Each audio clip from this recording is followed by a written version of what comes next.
Hello, everyone. Welcome back to the Sorting Thoughts podcast. And today we'll be stepping into the wonderful world of Oz. I have been waiting for this for a year, and it has finally happened. And I couldn't be more upsolated. And let's see together why the story of Wicked for Good hits us so hard in our hearts. So if you're interested in that, let's get into it.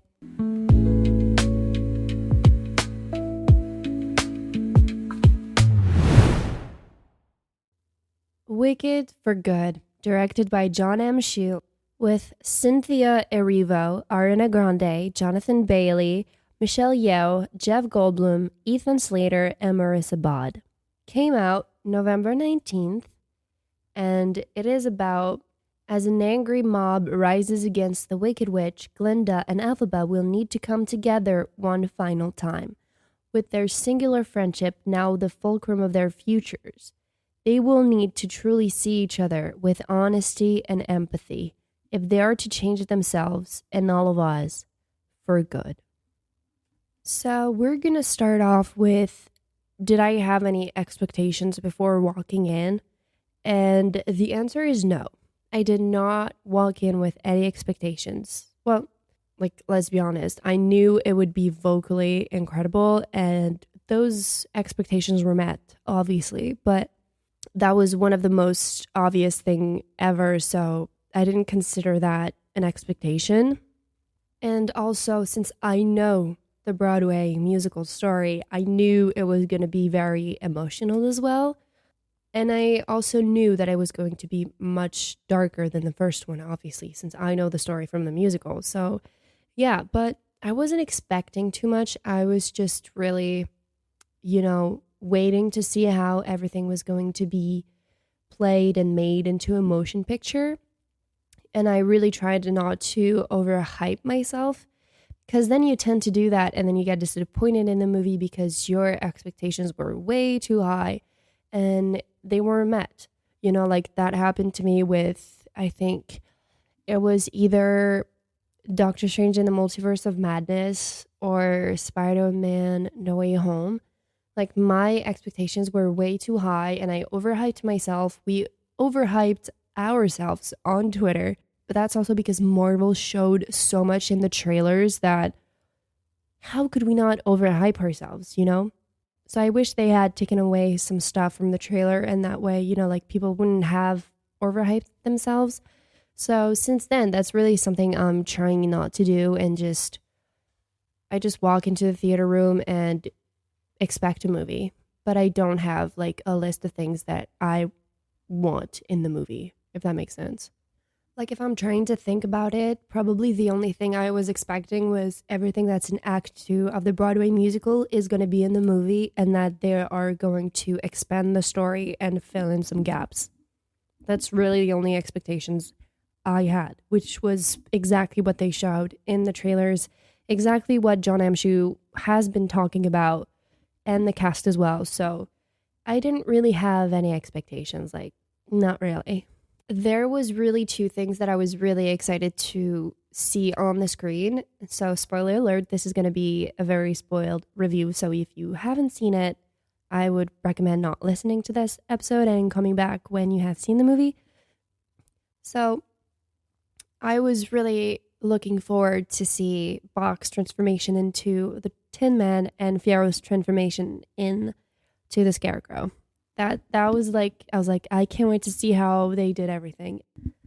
So now let's get into the basic premise of this film is that it is a continuation of the first film, obviously, but Oz is not what we had known from the first film anymore.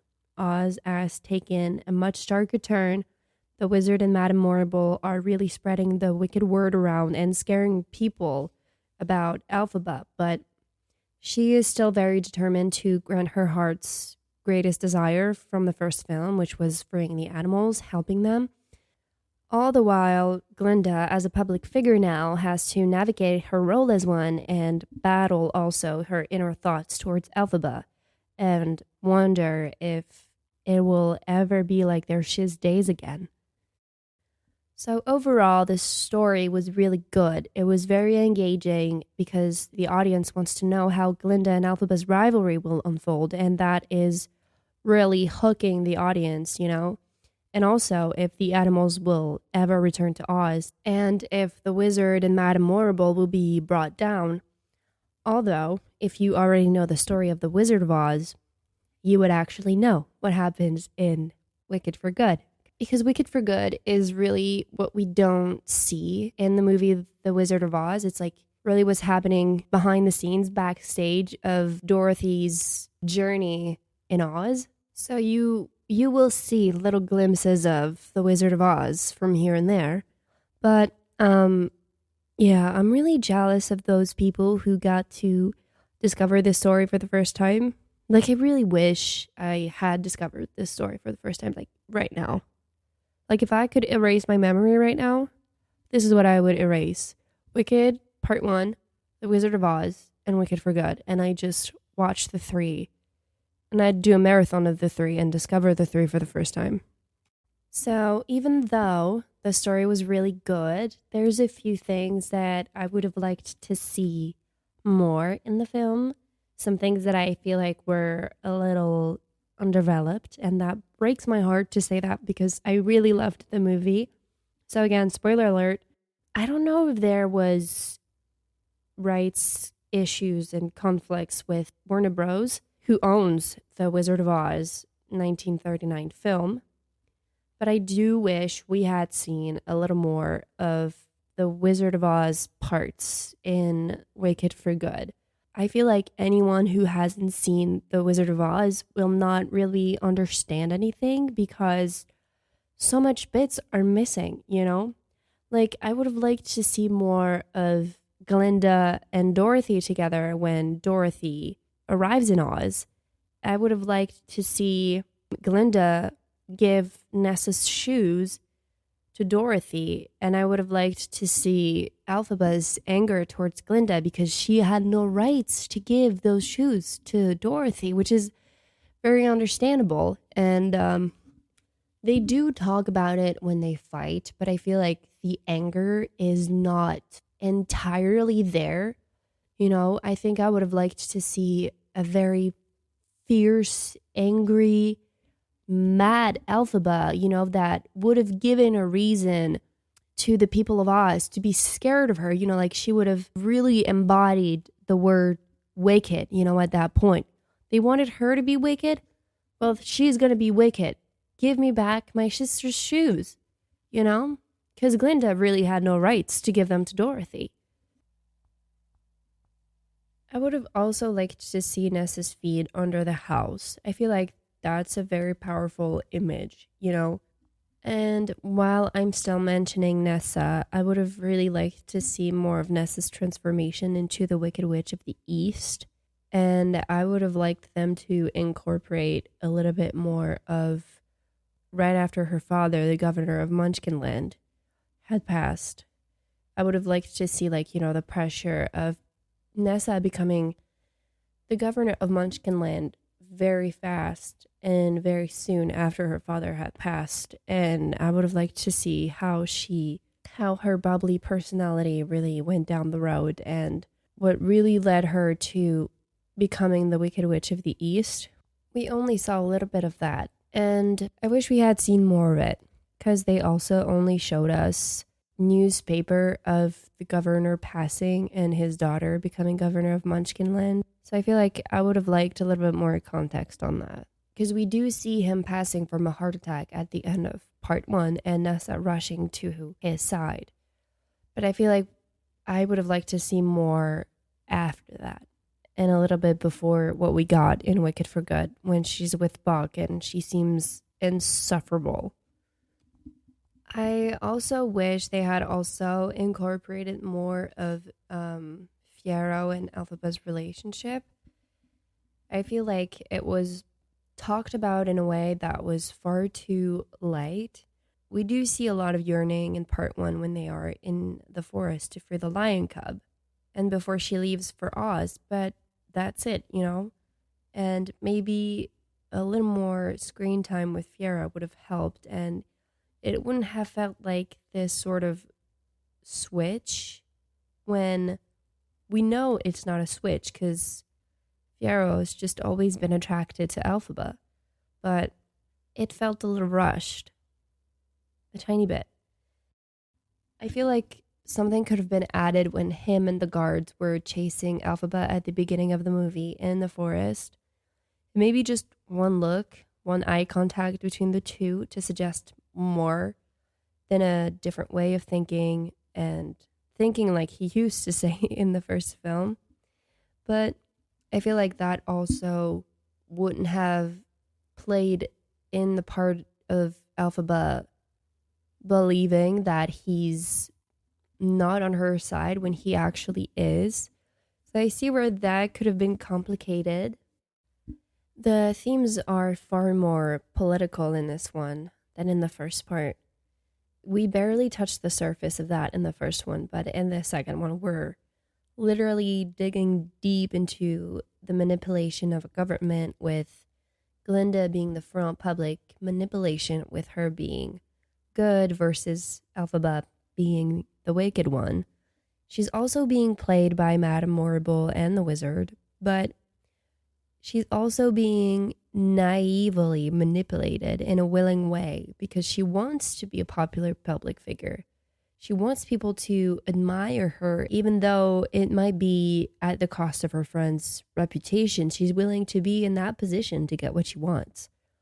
What she thinks she wants, at least, because everything has to be taken away from her for her to realize this is not the right good she's doing. And also some difficulty for her to unlock her magical powers. She does have magical powers. And it's because everything's always been easy for Glinda. So she had to struggle a little bit to unlock that magical part of her.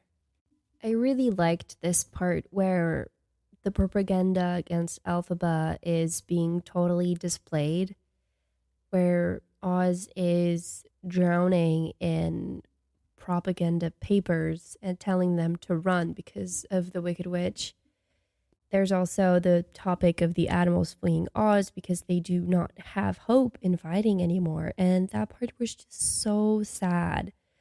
Them being truly forbidden from speaking, locked away in cages. You really feel for them. That broke my heart.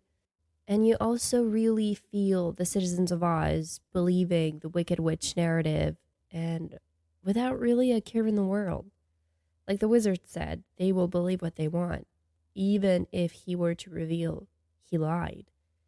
And I found this very sad, but also something that is very true in our society today. In the end, people will believe what they want to believe. And you can't change that, unfortunately.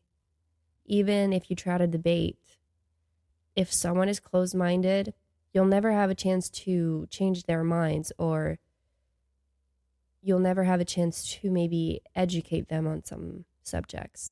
The core of friendships is also at the front in this part too. Elphaba and Glinda's friendship is so beautiful, and for them to be able to accept their flaws and forgive their mistakes is just wow. Like For Good says, I know I'm who I am today because I knew you. They truly did shape one another and will have a part of one another in them forever. And it's beautiful to see that there can be forgiveness. The character that stood out the most outside of Elphaba and Glinda in this one, I feel like, are either Fiyero or Boq. I loved to see more of them, and I loved to see Boq's anger in the March of the Witch Hunters. That was a wonderful performance in that song. I was like, wow, that Ethan Slater really struck out to me on this one. And of course, I couldn't mention performances without mentioning Cynthia's and Ariana's. They were really out of this world. I feel like there was a switch between part one and part two, where we saw in part one more of Elphaba's duality, and in the second one, we saw more of Glinda's duality. Both performances, vocally and in acting, were absolutely incredible. I love both of these women so much. Cynthia's No Good Deed was blew me away, literally. It gave me chills. There's No Place Like Home made me tear up too, and it definitely hit me right where it was supposed to be. And also seeing Dulcibert, tears were streaming down immediately. I teared up also during I'm Not That Girl reprise by Glinda. That, ugh, that broke me. Seeing Glinda like that after being betrayed by her supposed fiance and her supposed best friend, that has to strike something in yourself. Yeah. But I feel like that was also a very pivotal moment for Glinda where she definitely had to open her eyes and she couldn't keep being naive like that just because she wants to be appreciated by the people. The For Good performance, my gosh, I haven't gotten up from it. I'm still on the floor. And the continuation of the song with Glinda and Elphaba separated by that door and both of them having their forehead on it and sobbing. Now that hit me so hard and I was already down. So you can be sure that I never got up. Like, I don't know how I got out of that theater and how I'm recording this episode right now. I am still down. What the heck was that? That was so beautiful, but I was so heartbreaking. The visuals in this part 2 were as beautiful as in the first film. You really do travel to Oz. You do travel for like 2 hours. You really escape your own reality when you watch these movies. And that's one thing I love about cinema is that whenever you step into a theater room, you get out of the world you live in for a few hours and you travel for a bit. And I love that. The camera movement moment in The Girl in the Bubble, can we talk about that? That was the smoothest transitions I've ever seen. They were so beautiful and so satisfying to see. Like, it really itched something in my brain. Like, for real. I'm not even kidding. I also wanted to talk about two things that I wasn't very satisfied with when it comes to the CGI. And the first one is the CGI on Jeff Goldblum's face when he learned Elphaba was his daughter. They did a flashback and they actually showed us the face of the guy who her mother cheated on her husband with. And ta-da! It was actually the wizard. And the youth CGI on him didn't really look the most beautiful. And I feel like maybe you guys should have just hired a younger actor. You know, like, that doesn't really look beautiful to me. But it's just like for a millisecond, but still, I saw that. And the second thing is Fiero's skin-like scarecrow texture. It didn't really look very good to me either. And I feel like the 1939 scarecrow prosthetic is still the best to this day. And I feel like they should have gone with that sort of direction. But I also know that Jonathan Bailey was shooting 3 things at the same time. So maybe it was complicated and they just decided to use CGI because of timetables. It's not that bad. It's not as bad as maybe I'm saying it is, but I'm just saying it could have been a little better. Like, easily.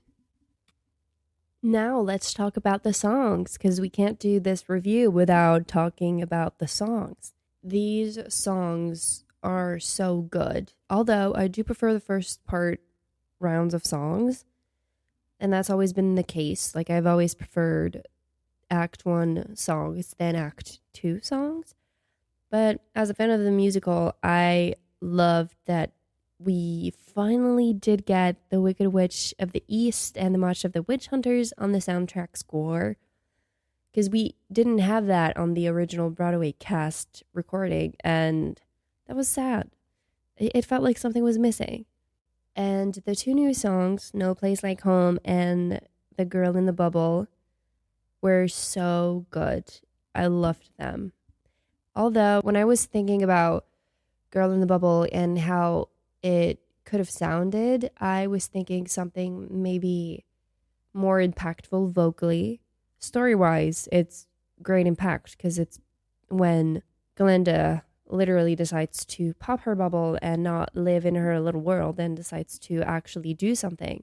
It's a shifting point in her story. But vocally, I think that I imagined something where she would have gone off a little something like in Thank Goodness Couldn't Be Happier towards the end, where she's like belting out a note and it's like, it like gave me chills. I thought it would have gone off a little bit like that. And I feel like that little belt would have maybe added a little bit more emotions to it. Like emotions could have been as high as in No Place Like Home, because she's truly speaking from her heart, you know? A little change that they did that I loved was that they added Glinda to Wonderful. It makes the meaning of that moment even more heartbreaking, as it is originally a manipulation orchestrated only by the wizard. And adding Glinda to it added a lot more depth and emotional attachment to the act. For Good was as good of a moment vocally as I had expected it to be. I could still cry thinking about it because that's one of my favorite songs in the entire world. So that was a beautiful moment for me, and it really stood out as a musical moment. It really did. It was so, so, so, so beautiful. I cannot wait to watch it again. The costumes here, as in the first one, are so unbelievable. Paul Tazwell is a beautiful and talented costume designer. Every detail put in every costume and them also telling the story as the story is being told by the actors, it's incredible work. That's genius work. They really focused and paid attention to the littlest details, and I love that. And I feel like my favorite costumes for part 2 were Glinda's wedding dress and Elphaba's No Good Deed dress and cape that got remade with Fiero's family crest. That was so beautiful. Now I'll mention the part of the film that I loved the most, and it was probably when Elphaba and Glinda fought. That was such a funny moment in this very dark toned movie compared to the first one. And my favorite lines were before For Good Happens, which were in the trailers as well. You're the only friend I ever had, and I've had so many friends, but only one that mattered. That truly broke me to see that happening right before For Good. Like I was already bawling my eyes out before the first notes even started. I'll admit, I did cry a lot during this film. I cried even more than the first one. I almost cried when the film started and when the animals were mistreated. And if Elphaba hadn't intervened, I would have cried. Because I did tear up. Because you don't get to touch the animals and mistreat the animals. You know, like I was about to like jump on the screen and give that lady my way of thinking if Elphaba hadn't intervened. No Place Like Home made me cry. Bog's transformation into the Tin Man made me tear up. I also cried during I'm Not That Girl reprise. I also cried when Fiero got taken away. And then when he got turned into the Scarecrow. So also during No Good Deed. And then during For Good, obviously. And also throughout the finale during Glinda's speech when she says she'll try to actually be good. And when she brings back the animals. Literally, I cried so much in this movie that it actually gave me a headache. So overall, Wicked for Good will give you a fresh, emotionally rich twist on the world of Oz. It is a lot more political than the first one. It focuses on all the complex aspect of the friendship of Glinda and Elphaba. Wicked for Good blends humor, sharp social themes, emotions, all the while being supported by an incredible soundtrack, including 2 brand new songs, No Place Like Home and The Girl in the Bubble. With its strong characters, stunning visuals, and thoughtful themes, it is a wild journey you're about to embark onto. One that'll feel magical, meaningful, and heartbroken as well. You'll definitely remember Wicked for good. Even though there's a few things that I would have liked to see more in this film, I am truly and deeply sad that this Wicked era is coming to an end. But as you know, all good things have to come to an end, and it was a beautiful 2 years to be waiting for these movies and anticipate them and be hyped for them. And I'm so very grateful that the Wicked Broadway musical was finally made into 2 beautiful movies. I don't think I could have dreamed of anything better for Wicked. It had a beautiful cast, a beautiful director, beautiful songs, beautiful production, beautiful visuals. Everything was beautiful. And I think it was in really good hands and they did a really good job. And I can't wait to go and see it again. And I can't wait to finally listen to the soundtrack when it comes out on Friday. And yeah, I hope you guys enjoyed this episode. And if you have seen Wicked for Good on Spotify and YouTube, you can comment down below which moments you preferred and which moments you didn't. And also, which of the new songs did you prefer? I would very much like to know. So thank you for listening. I hope to see you guys next week. Bye.